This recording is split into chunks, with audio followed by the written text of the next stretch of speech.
In a land so often cursed by violence, a catastrophe. More likely the product of human incompetence than malicious design.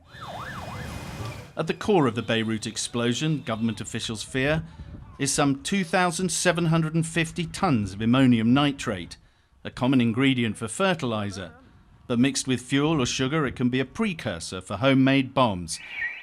They have been used by the IRA and terrorists worldwide. Anti-government extremists used 2 tons and killed 168 in Oklahoma.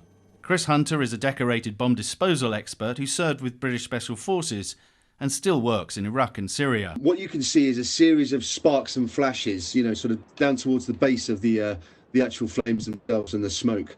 And that's consistent with something like fireworks cooking off. If it's confined in something like shipping containers, then what you can get is effectively a giant pipe bomb. But that, he says, was just the detonator for the vast ammonium nitrate explosion. Moments later, of course, we see the explosion itself. And that's preceded by that sort of very brilliant red-coloured smoke coming up as well. And that's consistent with chlorates and nitrates of the type used in fertiliser. Lebanon's Prime Minister has vowed investigations and punishment for whoever allowed this to happen. Hunter says that the white smoke further suggests it was an accident. A fuel mix used in terror attacks would be black, but the shockwave still supersonic. So in his expert opinion, the blast that flattened so much of Beirut was not an act of malice. But that doesn't explain how the fireworks store or ammunition dump caught fire, much less why. Sam Kiley, CNN. From shock and sadness to resentment and anger, the people of this country are no strangers to destruction. A quick glimpse at the nation's history will confirm that. But listen to what some people there are saying about how this moment was different.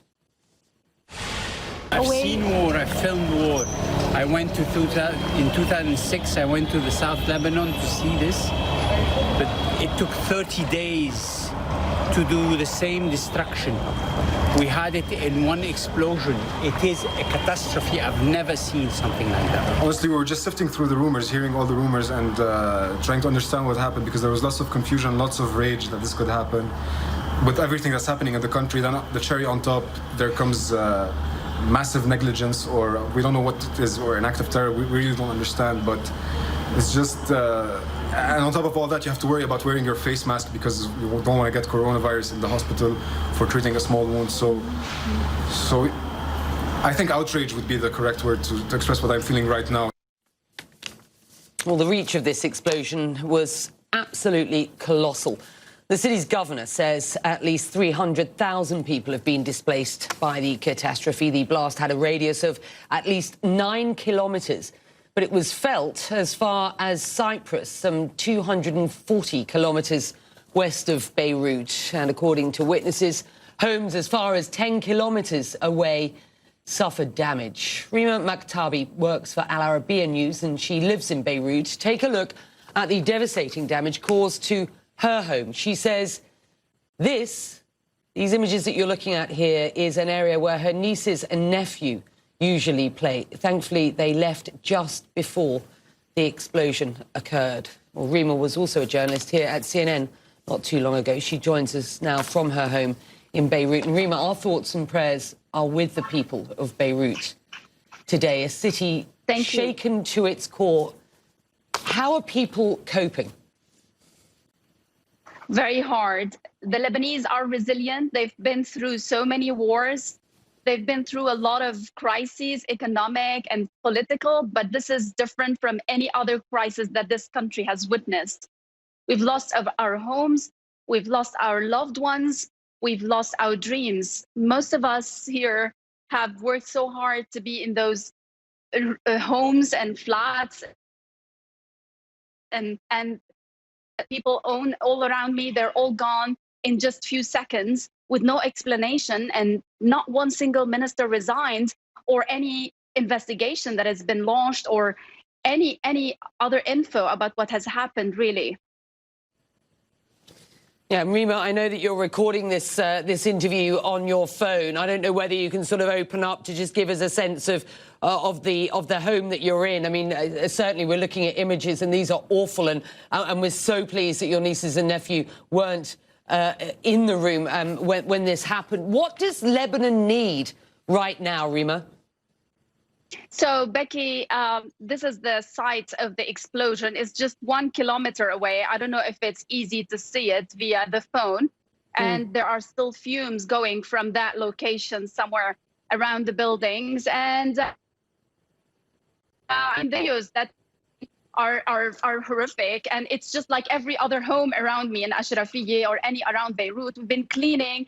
We've been trying to just remove the rubbles. The ceilings have blown out, and the doors have out, fell under this door, and she's been taken to hospital in Bekaa Valley, which is not usually what we go through.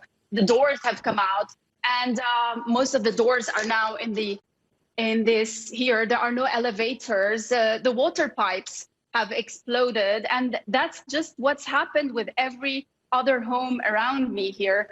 And simply they've become homes that you cannot live in. And we had to sleep at our aunt. And one of the officials here said about 300,000 Lebanese have become homeless. And that's no exaggeration. We feel despair. And the worst of all, Becky, is that we don't have hope that this state will be able to tell us much or even solve our issues the country is nearly a failed state and has been so for many months now. And this has just made things worse for all the Lebanese. And Rima, it is still unclear what exactly caused the explosion. Lebanon's Prime Minister says the focus is a stash of explosive ammonium nitrate stored at a warehouse. The Lebanese president earlier promising transparency and accountability for the blast. I want our viewers to have a listen to exactly what he said. Have a listen yourself.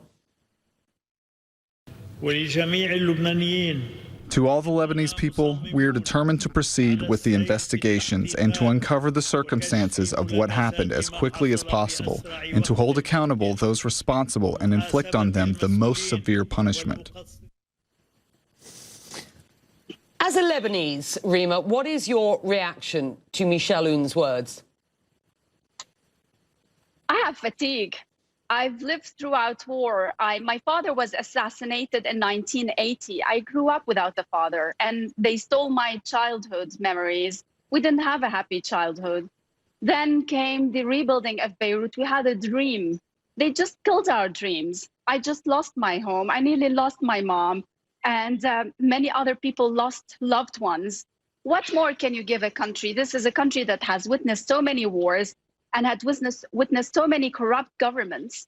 That's how I feel. I feel sad beyond description. I feel angry. And I just wonder why the Lebanese have been sedated. I've been here for a few weeks.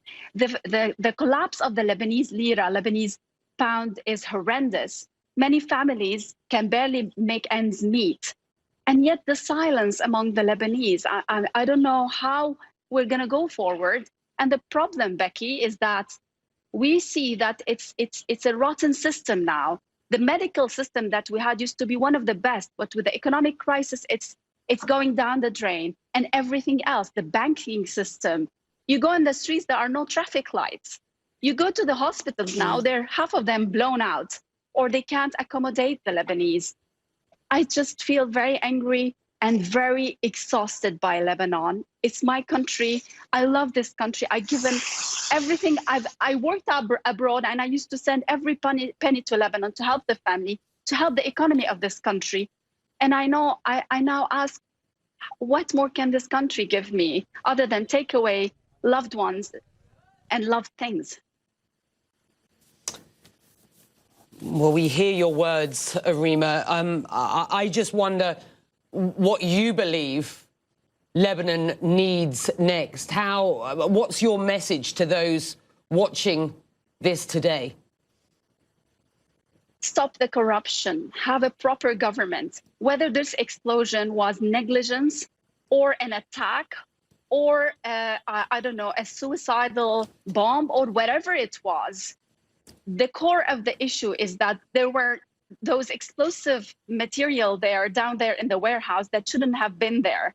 And this is because of the failed system that we have. It's time we have a proper Lebanese state that looks after its citizens and not a sectarian system or a system of corruption.